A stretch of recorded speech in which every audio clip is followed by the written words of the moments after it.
तो चलिए general science का क्लास 2 शुरू करते हैं। आपका प्रश्न है रोबोट क्या है। हाँ दोस्तों, रोबोट क्या है? तो सही आंसर बताइए दोस्तों, रोबोट क्या है? तो रोबोट हो जाएगा ऑप्शन नंबर सी, मनुष्य से मिलता जुलता एक यंत्र जो आदेशानुसार कार्य करता है। चलिए आगे बढ़ते हैं। दो समांतर दर्पणों के बीच प्रतिबिंब कितने बनते हैं? तो आपका सही आंसर क्या हो जाएगा दोस्तों, यदि दो समांतर दर्पण को आमने सामने रखेंगे तो इस प्रतिबिंब कितना बनेगा? तो अनंत प्रतिबिंब बनेगा। ऑप्शन नंबर डी करेक्ट हो जाएगा। चलिए आगे बढ़ते हैं। जब कोई जहाज नदी में से समुद्र में प्रवेश करता है तब क्या होता है? बताइए दोस्तों क्या हो जाता है? तो जहाज ऊपर उठ जाता है। ऑप्शन नंबर ए सही हो जाएगा। चलिए आगे बढ़ते हैं। पृथ्वी पर कोई गतिशील पिंड विश्राम की अवस्था में निम्नलिखित कारण से आता है। बताइए दोस्तों कौन कारण से आता है? तो आपका सही आंसर क्या हो जाएगा? घर्षण बल के कारण। ऑप्शन बी करेक्ट हो जाएगा। चलिए आगे बढ़ते हैं। क्या कारण है कि गेंद किसी ऊंचे स्थान पर अधिक उछलती है? बताइए दोस्तों आपका सही आंसर क्या हो जाएगा? तो आपका सही आंसर हो जाएगा दोस्तों ऑप्शन नंबर सी, क्योंकि ऊंचे स्थानों पर गुरुत्वाकर्षण बल कम होता है। चलिए आगे बढ़ते हैं। मात्रा के साथ निम्नलिखित में कौन सा भौतिक गुण प्रभावित नहीं होता? बताइए दोस्तों इसका सही आंसर। इसका सही आंसर हो जाएगा दोस्तों ऑप्शन नंबर डी, घनत्व। चलिए आगे बढ़ते हैं। जब सूर्य की रोशनी किसी प्रिज्म में से होकर गुजरती है तो बताइए निम्नलिखित में से किस रंग का अपवर्तन सबसे अधिक होता है? बताइए दोस्तों, आपका ऑप्शन सामने दिया हुआ है, सही कीजिए। तो चलिए देखिए आपका सही आंसर हो जाएगा नीला। चलिए आगे बढ़ते हैं। मैक नंबर संबंधित है। बताइए दोस्तों मैक नंबर किससे संबंधित है? तो आपका सही आंसर हो जाएगा दोस्तों हवाई जहाज की गति से। चलिए आगे बढ़ते हैं। जब कोई मनुष्य रोशनी से अंधेरे कमरे में घुसता है तो उसे कुछ समय तक कुछ दिखाई नहीं देता है, बाद में उसाई देना आरंभ होता है, क्योंकि बताइए दोस्तों आप लोगों को भी अभी होता होगा जब धूप से घर में आते होंगे अचानक तो आपको एकदम अंधेरा दिखने लगता है। वह क्यों होता है और धीरे धीरे करके आपको साफ दिखने लगता है? बताइए उसका कारण क्या है? तो उसका कारण हो जाएगा दोस्तों उसकी आँख की आइरिस सिकुड़ती है। चलिए आगे बढ़ते हैं। बिजली के हीटरों में नाइक्रोम धातु का तत्व उपयोग में लाया जाता है, क्योंकि बताइए दोस्तों इसका कारण क्या है? इसका सही कारण हो जाएगा दोस्तों इसकी प्रतिरोधकता अधिक होती है, इसका गलनांक अधिक होता है, इसमें शक्तिशाली विद्युत धारा प्रवाहित की जा सकती है। तो यह सभी हो जाएगा उपर्युक्त सभी कारणों से। ऑप्शन डी करेक्ट हो जाएगा। चलिए आगे बढ़ते हैं। निम्नलिखित में से कौन सी विद्युत चुंबकीय तरंगों का तरंग दैर्घ्य सबसे अधिक है?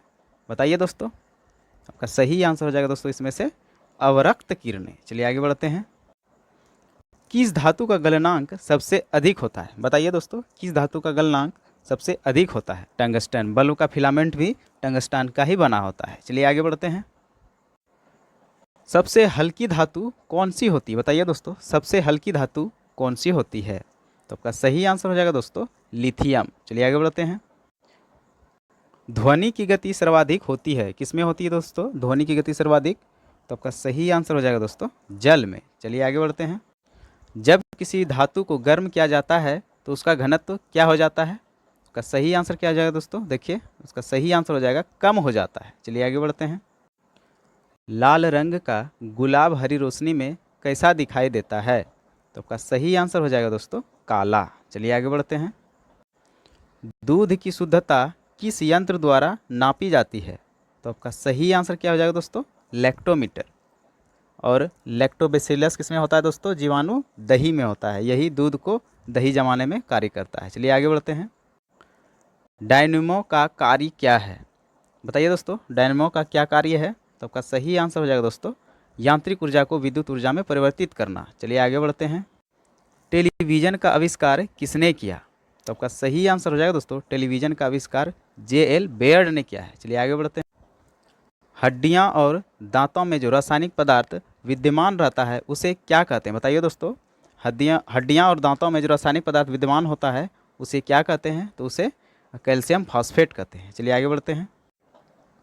लोहे के पाइप जिनसे पानी की सप्लाई की जाती है पर जस्ते की परत इसलिए चढ़ाई जाती है कि जंग ना लगे, इस परत चढ़ाने की प्रक्रिया को क्या कहते हैं? बताइए दोस्तों इसे क्या कहते हैं? इन चारों ऑप्शन में बताइए क्या कहते हैं? तो आपका सही आंसर हो जाएगा यसद लेपन। चलिए आगे बढ़ते हैं। किस अम्ल का उपयोग निर्जलीकारक डिहाइड्रेटिंग एजेंट के रूप में किया जाता है? बताइए दोस्तों इसका सही आंसर क्या होगा? इसका सही आंसर हो जाएगा दोस्तों सल्फ्यूरिक एसिड यानी सल्फ्यूरिक अम्ल। आगे बढ़ते हैं। विलय को विलयन से पृथक किया जा सकता है, किसके द्वारा? देखिए दोस्तों, आपका 4 गो ऑप्शन है, सही कीजिए। इनमें से सही आंसर हो जाएगा दोस्तों वाष्पीकरण के द्वारा। चलिए आगे बढ़ते हैं। निम्नलिखित में से कौन सी गैस वायुमंडल में नहीं होती है? बताइए दोस्तों, इसका सही आंसर क्या हो जाएगा? इसका सही आंसर हो जाएगा क्लोरीन गैस। चलिए आगे बढ़ते हैं। पोटेशियम क्लोरेट को गर्म करने पर क्या होता है? इसका सही आंसर हो जाएगा ऑक्सीजन गैस निकलती है। चलिए आगे बढ़ते हैं। समुद्र के पानी से नमक निकालने के लिए निम्नलिखित में से कौन सी विधि अपनाई जाती है? तो आपका सही आंसर क्या हो जाएगा दोस्तों? वाष्पीकरण विधि द्वारा। अगला प्रश्न देखते हैं। किस प्रक्रिया द्वारा तेल को वेजिटेबल घी में परिवर्तित किया जा सकता है? तो आपका सही आंसर हो जाएगा दोस्तों हाइड्रोजनीकरण के द्वारा। चलिए आगे बढ़ते हैं। सिरके की प्रकृति अम्लीय किसके कारण होती है? बताइए दोस्तों, इसका सही आंसर क्या होगा? इसका सही आंसर हो जाएगा एसिटिक एसिड। चलिए अगला प्रश्न देखते हैं। पॉलीथीन का औद्योगिक उत्पादन किसके बहुलीकरण द्वारा होता है? तो आपका सही आंसर इसमें से क्या हो जाएगा दोस्तों? बताइए। इसका सही आंसर हो जाएगा इथाइलिन। चलिए आगे बढ़ते हैं। खनिजों एवं चट्टानों में कौन सा तत्व सबसे अधिक पाया जाता है? बताइए दोस्तों, खनिजा एवं चट्टानों में कौन सा तत्व सबसे अधिक पाया जाता है? इसका सही आंसर हो जाएगा दोस्तों कार्बन। चलिए आगे बढ़ते हैं। सबसे अधिक यौगिक किस तत्व द्वारा हाइड्रोजन के साथ बनाए जाते हैं? सही आंसर आपका हो जाएगा दोस्तों कार्बन। चलिए आगे बढ़ते हैं। गुब्बारों में हाइड्रोजन की अपेक्षा हीलियम भरना अधिक उपयोगी माना जाता है, क्योंकि? बताइए दोस्तों, क्यों भरा जाता है और क्यों इसको माना जाता है अधिक उपयोगी? तो आपका सही आंसर हो जाएगा यह हवा के साथ मिलकर विस्फोटक मिश्रण नहीं बनाती है। चलिए आगे बढ़ते हैं। कार्बनिक पदार्थों के सड़ने पर जो मार्सी गैस उत्पन्न होती है, यहाँ पर तो आपका एक और क्वेश्चन बन रहा है दोस्तों। कार्बनिक पदार्थों के सड़ने पर कौन सा गैस उत्पन्न होता है? तो मार्सी गैस उत्पन्न होता है। और इसमें बोल रहा है और अधिकांशतः कोयला खदानों में पाई जाती है, उस गैस का नाम क्या है? बताइए दोस्तों, उस गैस का नाम क्या है? तो आपका सही आंसर हो जाएगा मीथेन गैस है। चलिए आगे बढ़ते हैं। बैटरी बनाने में किस अम्ल का उपयोग होता है? बताइए दोस्तों, बैटरी बनाने में कौन सा एसिड उसमें दिया जाता है? तो आपका सही आंसर हो जाएगा सल्फ्यूरिक एसिड। चलिए आगे बढ़ते हैं।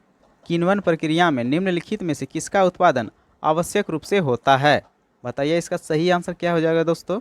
इसका सही आंसर हो जाएगा इथाइल अल्कोहल। नेक्स्ट प्रश्न देखते हैं। प्राकृतिक रबड़ को कठोर तथा उछालने योग्य बनाने के लिए किस पदार्थ को मिलाया जाता है? तो आपका सही आंसर हो जाएगा गंधक को मिलाया जाता है। चलिए आगे बढ़ते हैं।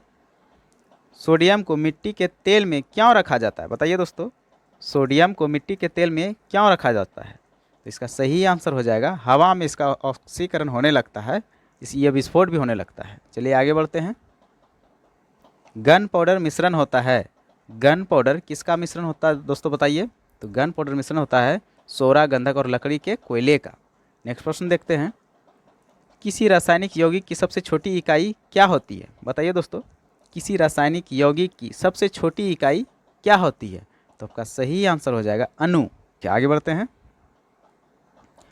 हाइपो जिसका उपयोग फोटोग्राफी में होता है रासायनिक तौर पर क्या कहलाता है? तो आपका सही आंसर हो जाएगा दोस्तों सोडियम थायोसल्फेट। चलिए नेक्स्ट प्रश्न देखते हैं। अप्राकृतिक रूप से फलों को पकाने के लिए किस गैस का उपयोग किया जाता है?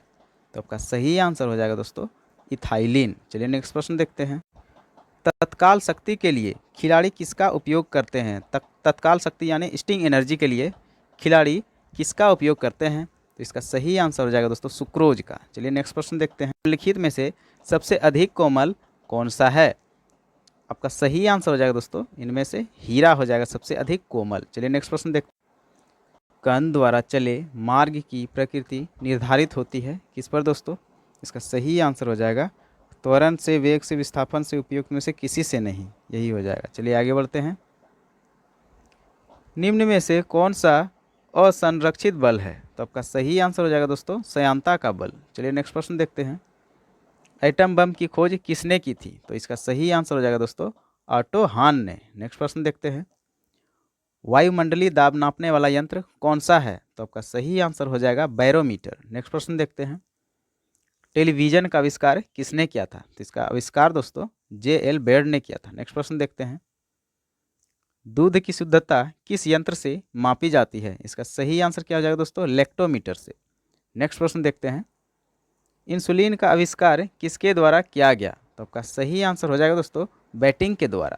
यदि वीडियो आप लोगों को अच्छा लगे तो चैनल को सब्सक्राइब जरूर करें। मिलते हैं नेक्स्ट वीडियो में, तब तक के लिए जय हिंद, जय भारत, जोहार झारखंड।